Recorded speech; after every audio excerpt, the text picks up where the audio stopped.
Hey y'all, listen. Today Monday, and you know what else? Today Monday, and it's a good day. It's a good day to be alive. It's a good day to start off with some gratitude, some reflection, some smiles. Hey Ayana, what you doing here today, girl? Hey, now sister, your baby going back to school. What you gonna do? What you gonna do? Okay, so y'all know what I want to talk about today. Did y'all see I wrote stay juicy? Hey Bridget, y'all ready? Okay, this is what I've been thinking about over the past couple days. Hey sister, Mrs. Lawless. This is what has been on my heart for the past couple days. She got time today. Ayana got time today.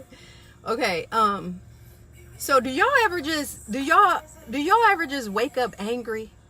Do you ever just wake up and just don't feel, hey, Miss Hocker Smith, do you ever just wake up angry? You just wake up mad, like, or just throughout the day, you just feel this emotion of anger coming across you.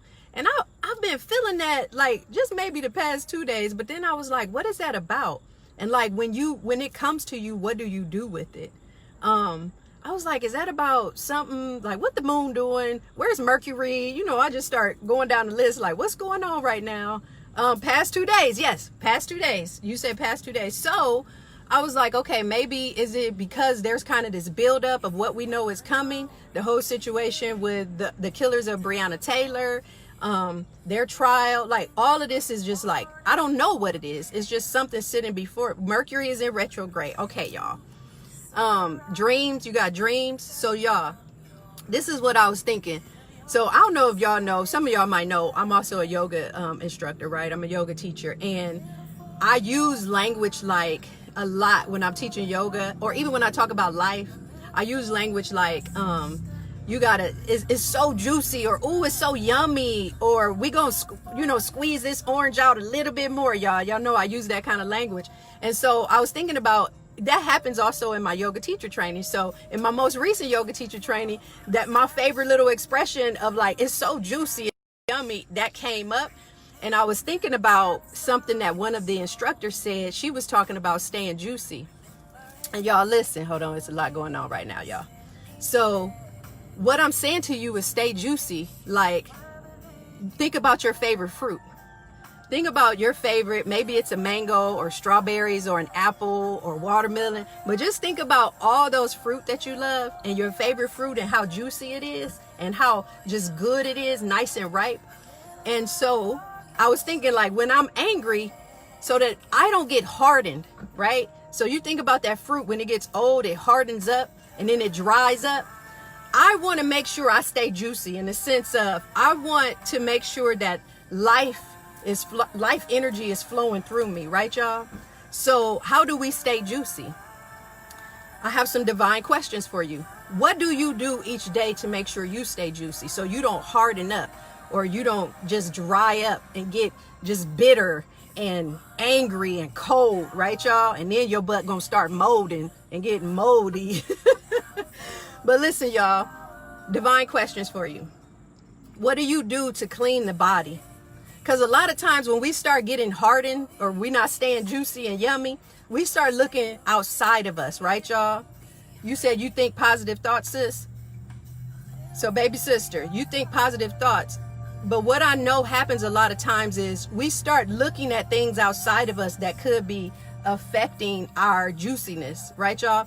And y'all know what? As I was feeling angry yesterday, I thought about something that happened when I was a sophomore in high school. When I was a sophomore in high school, I remember it was in because I was in all honors classes, right? And in these classes, y'all, I usually was the only person of color, or maybe it might be one or two others, right, y'all? So in this class, I remember it was like an advanced government class or something. And I remember standing up, and everybody was kind of talking, and the teacher, he would always leave the room for like 30, 40 minutes. I don't know where he would go. But he came back and he was upset about something, and everybody was kind of in the class talking. And I stood up and I said, I was saying something, like asking him a question about an assignment. And he was like, you need to sit down or do this or that. And then he was like, or what you gonna do, call your pappy on me? Like, making this assumption that I got a black dad, that I'm gonna call on him because he's saying something that's offensive.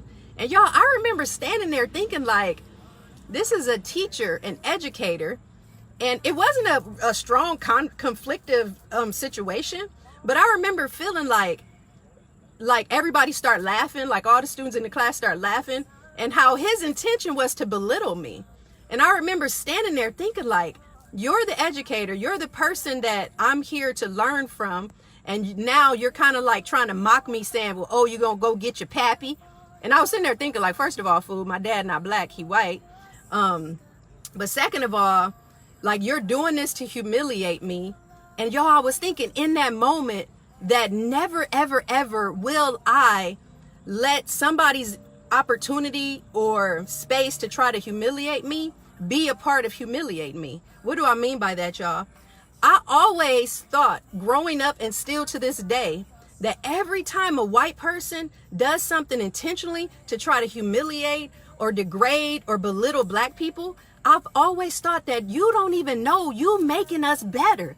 Like every time in school, when there would be an assumption of like a presumed incompetence, do y'all know what I'm saying by presumed incompetence? When I would walk into a classroom and then I have teachers that act shocked, or they'd be like, good for you because I'm so bright, because I'm so smart.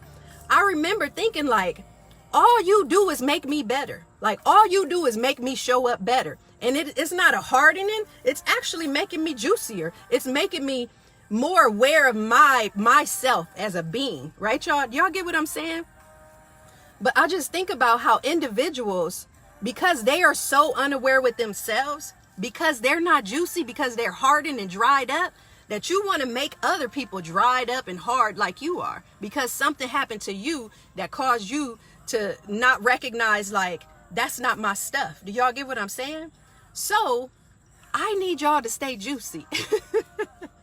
I need us to recognize that every situation that comes to us or around us that may feel like it's to humiliate us, attack us, or to belittle us, I need y'all to recognize that this has come to make me better. Like, think about it. When you're in a challenge, it's just like what we were created, how the Creator created us. We were created to be able to manage acute stress. What is acute stress? Acute stress is that situation like I'm talking about with my teacher, right there in that moment where the adrenaline starts rushing, and then the brain immediately, you know what? The brain and the body immediately wants to just like resolve it, right? So in those moments, we are so sharp, it's almost like we're superhuman. And in those superhuman moments, y'all know what? You sharpen and you become better. It's almost like you get this jolt of resiliency that you learn how to bounce back. Like when something come at you, you got to know how to bounce back. So y'all, we got to stay juicy.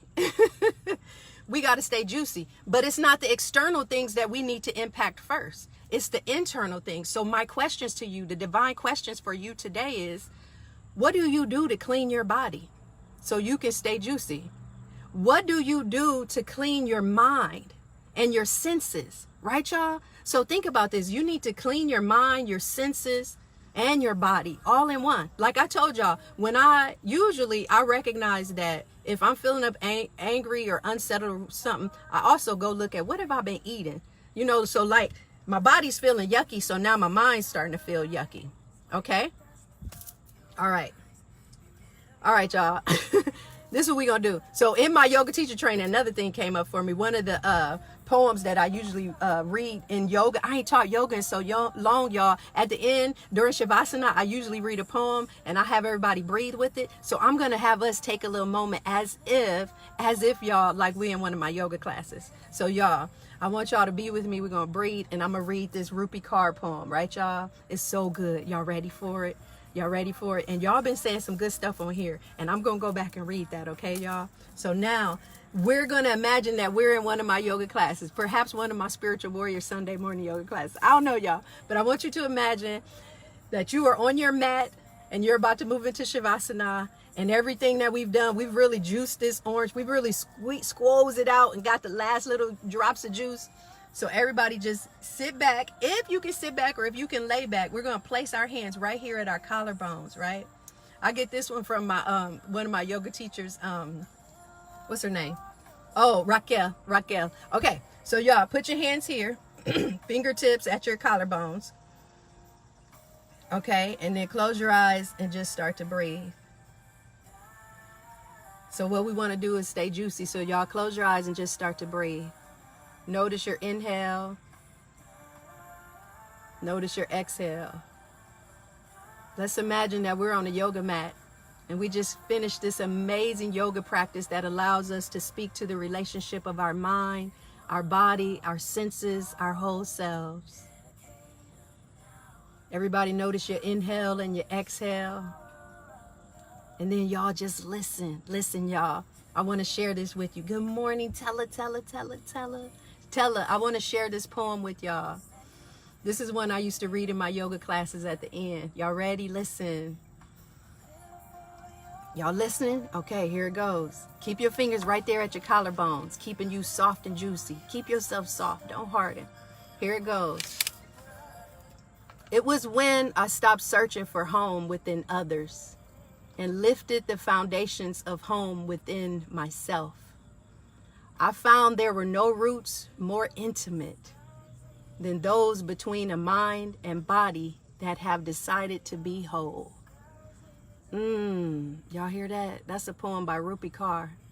And oh, do you get to stay juicy because you go within and check you out. Y'all take a breath in and then breathe out. Open your eyes if you had them closed, Chuck. Oh, J Miles, I'm happy to hear that wind. I always imagine you on that porch, J Miles, and just being on that porch and that wind touching me. So y'all get what I'm saying today? Stay juicy. Don't get hardened. Stay juicy like a mango, right? Y'all know a good mango or a watermelon. Y'all, if y'all want that poem, I could post it on my page for y'all, but I'm about to go on in here and stay juicy. Make sure I don't get hardened, right? Make sure I don't get all dried up like some of these people. We don't want to get dried up, y'all. We want to stay juicy. Y'all get that? I know, Rasha, that poem gives me chills. I'm gonna send that poem to y'all. I got y'all. Y'all give me a few minutes because I'm about to go in here and be with some of my clients, and then I'm gonna send it to y'all, okay? I got y'all. All right, see y'all later.